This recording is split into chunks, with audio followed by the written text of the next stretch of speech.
Today is Monday, April 29th, 2024. As I mentioned in the last video, I took this past weekend to study two YouTube channels, Sharks Trading Academy and Lewis Kelly. For those of you who don't know, they trade smart money concepts, which is pretty much trading like the big banks and financial institutions. And so I spent this weekend studying different topics, specifically on market structure, order blocks, supply and demand zones, and liquidity. And using all the information and things I studied, I wrote out a trading plan, which I will be going over in more detail in a bit. But the goal is to backtest this trading plan at least 100 trades so that we can paper trade next week and hopefully be profitable. So I'm going to be going over the trading plan now. So this is the trading plan that I wrote, and I broke it down into different sections. So there's goals and objectives, trading schedule, the overall trading strategy. Scroll down, we have the risk management and record keeping. And so just starting from the top, the goals and the objectives. So first is to achieve consistent profitability through disciplined trading. So we don't want to be emotional at all when it comes to trading in the markets. We definitely want to follow rules. I was very emotional 2 years ago, so that definitely is something that I want to improve on. We want to target a minimum of 1 to 3 risk to reward ratio on each trade. So what that means is I only want to take trades if the risk to reward is at least 1 to 3. I don't want to trade if it's less than that.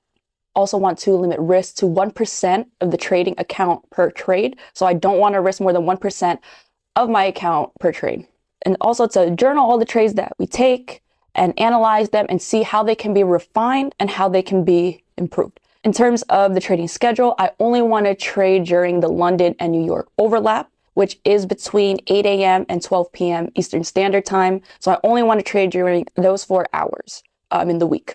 And I only want to trade euro dollar and pound dollar. I only want to focus on these two. And the reason for that is because I personally don't want to spread myself too thin, and I want to get really good at trading these two pairs because each pair has its own personality. And I really feel like if I can just focus on euro dollar and pound dollar and really learn these pairs, it will help me be profitable in the long run.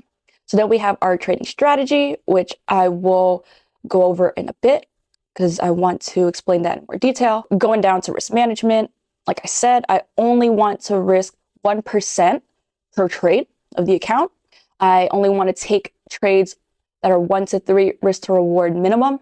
And another rule I have here is if I lose 2 trades in a day, I will stop trading for the day. And that is to prevent revenge trading or just trading to get the money back. So in terms of record keeping, it's pretty much journaling. So I want to journal all trades and be specific with it with different entry and exits, position size, and reasons behind the trades that I take. I also want to regularly review these trades to see how the strategy can be improved and if there are any patterns that I can find. But yeah, so now I can go into the strategy that I will be backtesting. So I actually had a lot of technical difficulties filming this video. So I decided that the best way to go about this was to throw everything into a Google slide and explain it that way. I just want to start off by saying that I am not profitable. I am not a trading expert. Everything I'm explaining and going over today is based on my own understanding of these concepts and based on, what I've been studying from the YouTube channels. So if you would like to learn these concepts more in detail, I would highly recommend checking out Lewis Kelly's YouTube channel just because he is actually profitable and he's been doing this for a while. He knows what he's talking about and he does a great job explaining these concepts. He definitely does a better job than I can. So before we get into the strategy, I just wanted to go over some terms for those of you who aren't familiar with the smart money concepts and strategies. And so in general, price will move in one of 2 major directions, right? Price can move either up or down. So when price moves up, it is considered bullish. And that means that price is in an uptrend and expected to move higher, which we can see here on the left. So the way you can tell if price is in an uptrend is if it's creating consistent higher highs and higher lows. So as you can see, this high is higher than the previous high, and then this low is higher than the previous low. So that's what pretty much makes an uptrend. This suggests that price is bullish. On the other hand, price can also go down.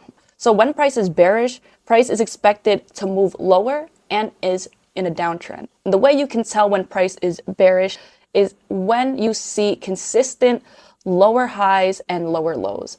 So as you can see here, this high is lower than the previous high, and then this low is lower than the previous low. So that's what makes this bearish. So now, with this strategy that I'm going to go over in a bit, we want to understand some concepts, and they are change of character and break of structure. So change of character is pretty much the first sign that price wants to reverse and move in the opposite direction. So just going to this example here on the left, this is a bullish to bearish example.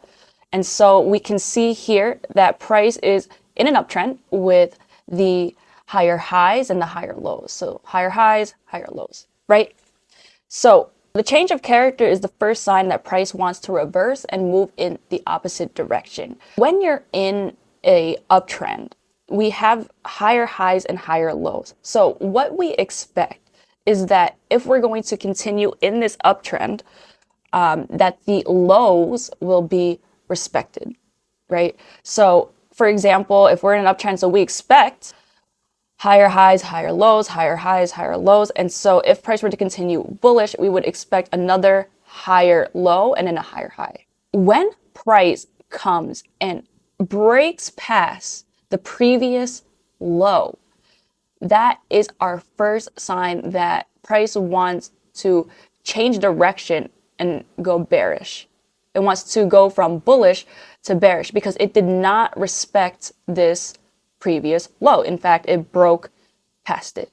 So that's pretty much what the change of character is. It's really just the first sign that price wants to reverse and move in the opposite direction. So instead of going up, because it broke this low, the previous low, that is showing us that price can potentially turn bearish and trade lower. So you can see the same thing here in this bearish to bullish example. You can see that price initially was bearish with the lower lows and lower highs, but then price breaks past the previous high, which causes this change of character. So this is signaling that price wants to go higher because it did not respect the previous low. So in this scenario, this is the change of character. This is the first indication that price would now like to turn bullish. So instead of trading lower, it's now going to reverse and trade higher. And so that's the example here with the bearish to bullish scenario. Now that we've gone over the change of character, let's go over the break of structure. And so this occurs when price breaks past a previous swing high or swing low. And so in the bullish to bearish example, it would be a break of the previous swing low after the change of character. And so here we see that we have a change of character indicating that price wants to reverse and go down, right? And then price comes up, it pulls back, and then breaks even lower. And so we see here that it breaks past this previous swing low. So this is going to be considered the break of structure. In the bearish to bullish example, we see here that price is bearish. Then we have a bullish change of character. So it breaks past the previous swing high. And not only does it break past the previous swing high, we see that price continues on to break past the other previous swing high here. So this is considered the break of structure. Moving on to the next concept I want to go over is regarding supply and demand zones. So when price breaks structure, it leaves behind zones where we can buy or sell from, so where we could place orders essentially. And so just to make it a little easier to understand, taking the bullish to bearish example, so we have our change of character here showing that price wants to move down, and then we have our break of structure here confirming that price would like to reverse. So we expect price to pull back because now it's turning bearish to put in a lower high to continue downward, right? And so what the supply zone is the area of price where you would like to sell from. So if we're going to enter the market and capitalize on this move here. So we see this change of character, we see this break of structure. Now we want to sell. This is the zone that we would be looking at to sell from. On the other hand, we have a bearish to bullish example. And so same thing, we see that price is initially bearish. Then we see the change of character and break of structure, signaling that price now wants to trade higher and turn bullish. And so when price breaks structure, it leaves behind a demand zone, which is similar to a supply zone, but it's for when you're buying instead of selling. So this demand zone is pretty much the zone where we're going to want to buy. And so again, to make it a little easier to understand, because we're changing to become bullish, we know that when price is bullish, we put in higher highs and higher lows. And so essentially we expect after the break of structure and change of character that price will pull back to put in that higher low before continuing to trade higher. Okay, now liquidity. So this topic is important. I feel like I'm not the best at explaining this concept, but I can try my best. Definitely recommend checking out Lewis Kelly's video on liquidity to get a better understanding. So pretty much what liquidity is, it's money in the markets in the form of entries and exits. And so, in other words, the generation of orders in the market. The way I like to think of it is when I see price ranging. So pretty much when I see prices ranging like this, it's a signal to me that liquidity is being generated. And from what Lewis Kelly said, these are the important areas of liquidity. So relatively equal highs and lows. And here's an example of that, as well as old highs and lows. So if we're bullish or bearish, looking at the swing highs and lows as areas of liquidity, session highs and lows, pretty much the highs of, like, for example, the Asia session and the lows of the Asia session would be areas of liquidity, or the London session, etc. And in previous days, highs and lows. So what the highs and lows were from the previous day. And so you do want to look for liquidity in the market, from my understanding, because price will come back to these areas to liquidate or mitigate orders. So now that we've gone over those concepts, it's time to go over the strategy that I'll be back testing this week. So the overall strategy, first, we want to use the 4-hour chart to determine the overall directional bias in the market. And on the 4-hour chart, we want to identify key zones such as order blocks or supply and demand zones to gauge significant price levels where we expect price may react.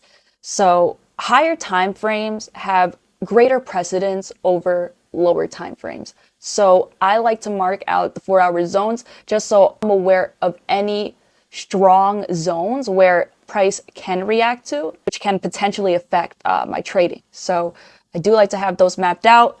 After looking at the 4-hour chart to determine our overall directional bias and identifying key zones, next step here is to confirm the current trend on the 15-minute chart and mark out zones where price can react, focusing on order blocks and supply and demand zones. I don't want to mark out zones on the 15-minute chart because these are the zones where we want to potentially take trades from. An important point is when I'm looking for different zones to potentially enter in, I want to also look for liquidity sweeps or a range of liquidity created to anticipate potential price movements. All that to say, pretty much, I want to see there being some form of liquidity generated as price comes back to my zone, or price could sweep liquidity, mitigate orders, and then break structure. So yeah, just some type of sweep of liquidity or liquidity being generated is what I want to see. And then after identifying the 15-minute trend and the 15-minute zones, then we want to drop down to the 1-minute time frame to confirm that price wants to move in the direction that we expect it to. And so we're going to use the 1-minute chart and wait for a change of character, which we'll use as the confirmation at the 15-minute zone that we previously mapped out to validate the direction. In order to determine the zones, we can enter zones at 3-minute to 5-minute zones, just so the zones are a little bigger so that we don't miss out. They're not too tight. and we would like to place our stop loss above and below the structural highs and lows. And so that's pretty much a strategy. And now we'll go over how it's going to look like in the market. Oh, the first step was to use the 4-hour chart to determine the overall directional bias in the market and to identify key order blocks and supply and demand zones to see where price could potentially react from. So taking a look at the chart, this is the Euro Dollar Forex.com chart, and it's the 4-hour time frame. We can see that price is bearish. And this is seen with the lower highs and lower lows. And I did mark this because I did want to point this out. So just based on the market structure, price is bearish. We could see with the lower low, lower high, lower low. And originally, based on the pullback rule that Lewis Kelly taught in his video, I marked this as the next high, which then created a lower low. However, price came to break this previous high. And so this was considered a change of character in my book. And then eventually price broke structure to be bullish. But then price breaks structure again to the downside. And so just want to stress the importance of zooming out, because I looked at a higher time frame. I don't remember which one it was, but I saw that price was definitely bearish. And so because I know that, yes, this did fit the pullback rule to be considered the next swing high. However, it looks like what price did was that it considered this the swing high, then this the low, this the swing high before continuing lower. So it's kind of like I said that this was the high, but the markets made this the high, if that makes sense. So all that to say, the way we all read charts can be different. Based on my rules, this was considered the swing high, which then put in the low. But it looks like the markets pretty much have it as this is the swing high, putting in the low, and then this is the next swing high, putting in the low. So overall, the trend is still bearish. Since we know that, I marked out the 4-hour supply zone. So that's this second part where we identified these key zones. And as you can see at one of the zones, we see that price is having a reaction. So because we have this overall directional bias and this bigger picture, we know that price is bearish. So we expect price to overall trade lower. And we mapped out these zones where we believe price will react from, which we can see it's giving a reaction here, right? And so what I believe price will do is pull back to higher supply zones like this one before continuing down to break this lower low. So I think it's going to do something like up then down, right? To continue the bearish trend. The 4-hour time frame is bearish because price is pulling back to make the lower high. Price on the lower time frames is short-term bullish. So yeah, I believe price is going to do something like this, come up here, then go down. So that's step one. Step two is to confirm the current trend on the 15-minute chart and mark out zones where price can react, focusing on order blocks and supply and demand zones. Then look for liquidity, any type of liquidity really, as price either comes back to your POI or price can take liquidity before breaking structure. So we can see here there's some ranging going on, which pretty much means that liquidity is being generated, which is good. And so just based on the current trend, we see that on the 15-minute price was bullish into this 4-hour supply zone, right? And because it's a 4-hour supply zone, a higher time frame zone, there's more of a chance that price will react to it. And so it did, causing a 15-minute change of character, bearish, which suggests that price can potentially go lower before going higher. And that's actually what I think is going to happen. So pretty much what we did is we confirmed the 15-minute trend, which is bullish, with a 15-minute change of character. We identified potential zones that we want to take trades from. And so because the 15-minute is overall bullish into the supply zone and did have a change of character, 15-minute change of character, it is bearish. So it went from bullish to bearish, but because we also zoomed out and looked at the higher time frame, we know that price, based on the 4-hour chart, is most likely going to pull back to upward supply zone. So I think this supply zone actually most likely will be ran through. So I think price is going to continue bullish to break the supply zone, to trade higher to higher supply zones. So because I have that narrative in my head and I know that the 15-minute is currently bearish, I mapped out these two zones here. So this is a demand zone where I think price can tap into before breaking this 15-minute high. And then here's a supply zone, which I think price can tap into before trading to go lower, before tapping into here, trading to go higher. Now that we've done step 2, we have our zones and we have our areas of interest or points of interest where we potentially can take trades from. Now we need to wait for confirmation. And so the next step is to use the 1-minute time frame to confirm the areas, confirm that price wants to move in the intended direction that we expect it to. So because this was live, I kind of just drew it in as an example because price did not reach any of the POIs yet. But pretty much what we want to see, pretty much as price approaches this 15-minute zone, in order for us to sell, we would like to see a bearish change of character on the 1 minute.